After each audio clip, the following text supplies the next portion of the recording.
deel graag vandag met jou 'n storie van 'n ouma wat 'n kleinkind moes grootmaak. Ek weet nie hoe gaan dit met julle nie, maar vandag is dit ysig koud in Ermelo. My hot chocolate dink ek is klaar koud nog voordat ek dit hier buite kom neersit het. Maar dis juist hoekom ek hierdie getuienis met julle deel, sodat ons sommer net weer 'n bietjie warm kan word en net kan besef hoe goed is God.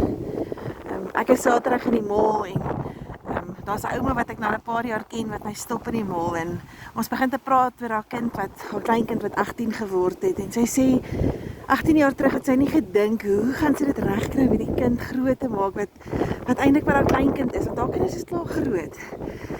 En sy sê nou as sy terugkyk oor 18 jaar, kan sy net sien hoe die Here vir hierdie kind deurgedra het en hoe die Here haar ondersteun het met mense. Sy sê sy sou nooit dit alleen kon gedoen het nie. Die Here het net op spesifieke tye, spesifieke mense in haar lewe gesit om haar te help met haar kind. En ek ken self hierdie seun, is so 'n pragtige kind wat regtig 'n ontmoeting aan met die Here gehad het, wat 'n pad stap en dis net vir my so mooi gewees dat hierdie ouma acknowledge nie haarself in die storie nie. Sy sê kyk wat die Here gedoen. Kyk wat se mense die Here gestuur. En dis my so 'n mooi storie en dalk vir ons ook net om te onthou dat die Here stuur spesifieke mense op spesifieke tye in ons lewe. En ons is nooit op ons eie nie. Daar's 'n spreekwoord wat sê it takes a village.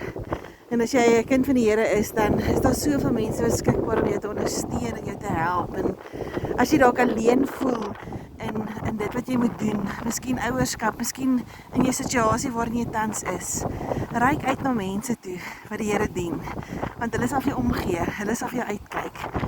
En wees dankbaar vir die mense wat die Here dalk al reeds in jou lewe gesit het. En in dieselfde asem, wees beskikbaar vir mense. Ons behoort uit te kyk vir mekaar. 18 jaar het so vinnig verbygegaan vir hierdie ouma, maar aan die begin van hierdie 18 jaar was sy so benoud gewees. Maar die Here het haar deurgedra. Ek hoop jy het 'n lekker dagie. Gaan klim in die bed, dis koud.